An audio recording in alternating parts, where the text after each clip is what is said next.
Oh, hi, folks. I imagine you were wondering if I was going to show up. Here we are. And thank you all for joining me. There we go. Thank you all for joining me this morning. We appreciate you being here. It's the Bulletin from the Clay TV network. And yeah, thanks again for your time today. We are glad to have you here. Glad to dig into the news of creativity. Got to get hyped, got to get pumped, got to get excited, because that's what leads to that great creativity. You know, you just got to lean into it. Got to get in the moment, got to get into the mood, got to get into the creative juices flowing, the excitement, just self hype. Self hype works. Sometimes it's harder than others, but it seems to work. All of that is a great route to the creative journey, creative moment. And when we have those big goals that help us to remind us of what we're working towards, being contented, happy, grateful in the moment is a critical piece of the puzzle, a critical piece of the pie here and now, because gratitude does great things for the brain. It allows us to be more creative. It allows us to savor this moment, our time here on Earth. But it also, it opens up those gateways. But knowing what our goals are, having specific goals for the long term, for the short term, all of those are important, because then they keep us focused, they keep us on mission. And mission is so important, whether you're an organization, whether you're a person. And we hope you are a person, because we like people. But regardless of the scale, mission is important. And so finding something that benefits yourself, benefits your community, benefits the world, All of those sorts of things are important, because you gotta you dig into it, dig into a reason for being, and finding that just changes the name of the game in so many ways. What are you hoping to build? What are you hoping to create? We do well. I don't think I necessarily know that for all of the members of Sparkspace, of all of our viewers. We would love to hear from you and hear more about what you are out to create, some of your history as well. Because that's always important, because we want to know more about our people, the people a part of our community. Because I want to build this community, and that's my mission, is to help a community, help creatives live out their creativity. That is the goal, to do that, to build an opportunity for real innovation, a real embrace of this wonderful system we've all been gifted with within ourselves, and to iron it out, to sharpen it, to make ourselves the very best we can be. And so do hope you will join us for that. You can join Sparkspace by signing up with the Spark. We'll send you an invite to the Discord community. Discord's going to be great. It's still a work in progress, but it's going to be fantastic. Right now, if you're in there, you can get these continuous streams of news stories that we've got set up, in really a triangulation of where all creativity and innovation happens. It's everything from art and music to life science, agriculture. I think we've got architecture in there. Maybe we do, maybe we don't. Science, technology, all of these different fields, all of them coming together, because you can cross-fertilize between these different realms. So many great ideas come from just finding something within a context, moving it to a different context, and bringing ideas from a variety of places into a single domain. And sometimes it is the cross-pollination. Sometimes it's simply a matter of taking this idea, let's say, from agriculture, right? Taking the idea of, what do we want to take from agriculture? I don't know exactly. Let's see. Let's say you wanted to do something new musically. Maybe you wanted to take cowbells and put them into music. I guess that's something they've done, right? So that is something that is an option. But you can take things like yesterday we had the story of fungi, being used as a system of building. They were building by growing these fungi into this little hut type thing. And so that's an option you can take from all these different domains, because it helps to broaden our range. And nothing, and I as I kind of formulate, as we continue to formulate a good system of kind of building a typology, a personality types of creativity. One of the things I'm looking at are these sorts of points of range, of different durability, those sorts of bits and pieces that go into the creative personality type. The thing that drives range so much of the time has to do with a simple love of what you're doing, of curiosity, of the intrigue of it all, those hobbies that you take up. The hobbies that you take up and at some point or another probably abandon. I mean, sometimes you don't. Like I have so many of them. Like the story of my life, half of it so far are the things that I end up starting and not necessarily finishing, but they do provide us with a lot of insight to creativity, to growth, to development, to nurturing our passion and developing our skills into something that's much more refined and integrated.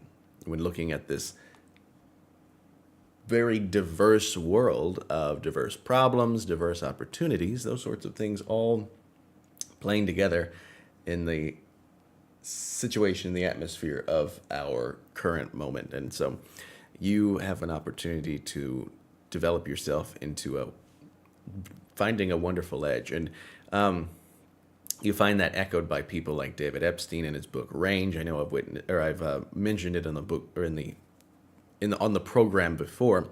But you find that as well, Mastery by Robert Greene, a wonderful book, all about developing those skills and really getting into mastery. Because mastery, I think, fundamentally can be defined as when you get the intuition of your knowledge down. Your skills become intuition, and your tools become an extension of yourself.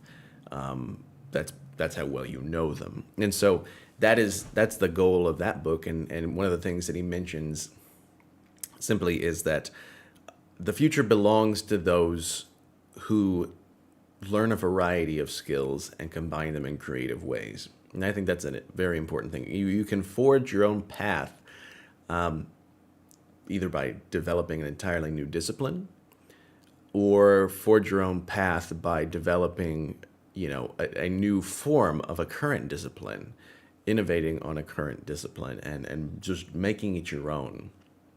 All those sorts of things are options. And that's one of the things that Mihai Csikszentmihalyi lays out in his wonderful book on creativity. It's not here with me, but it's over there in the next room. He was the godfather of flow science, and he also talks a lot about creativity because that's such a big part of flow, that optimal experience and great performance. It's crucial to it. It's essential. And so he lays out the idea within creativity studies that when it comes to pioneers in different fields, they're inventing their own fields, as is denoted by the name pioneer.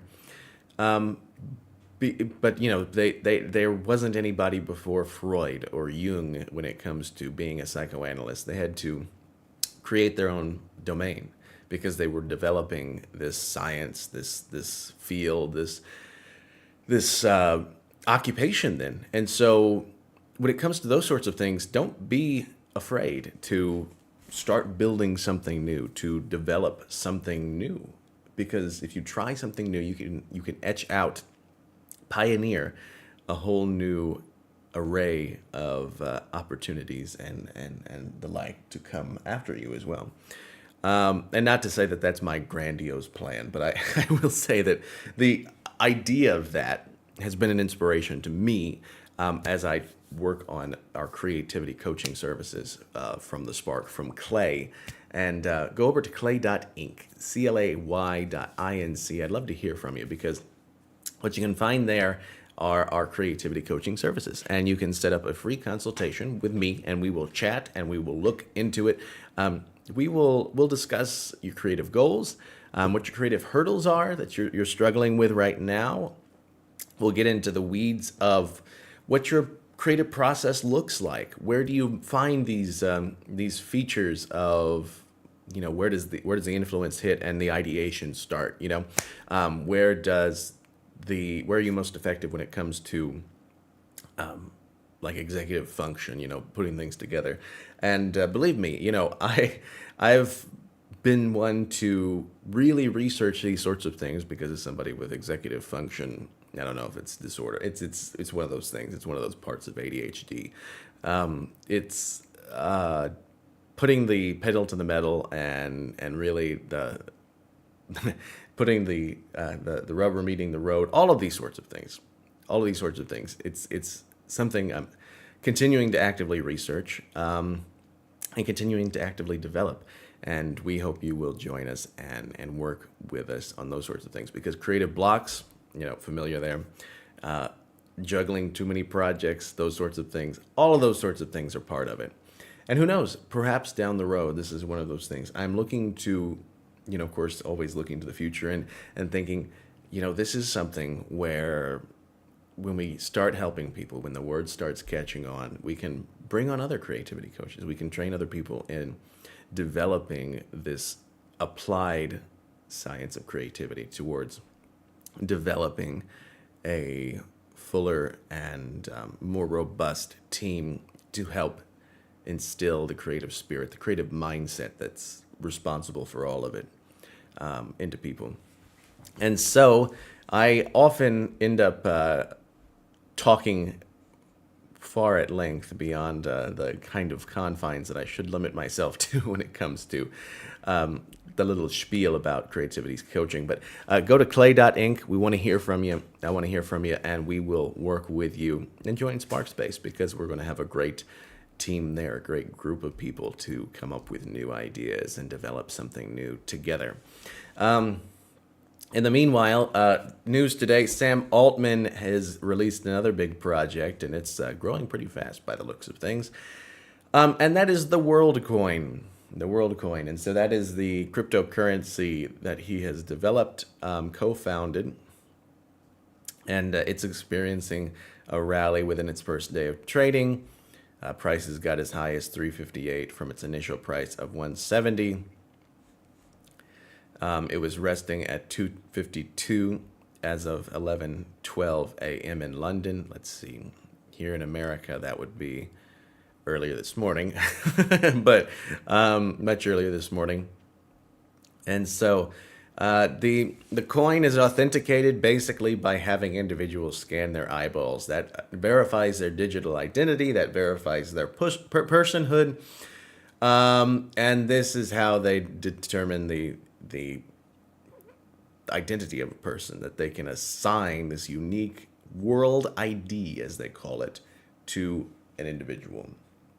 And so that's been a part of the news today of what's happening now. Meanwhile, there are researchers developing, well, cyborgs, and so that's fun.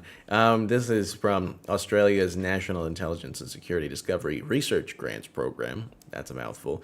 But they are working on cyborg computing chips, growing brain cells, combining them with AI, and having the brain cells do the thinking. And now, let's see. So the same team has been responsible for creating 800,000 Pong-playing brain cells,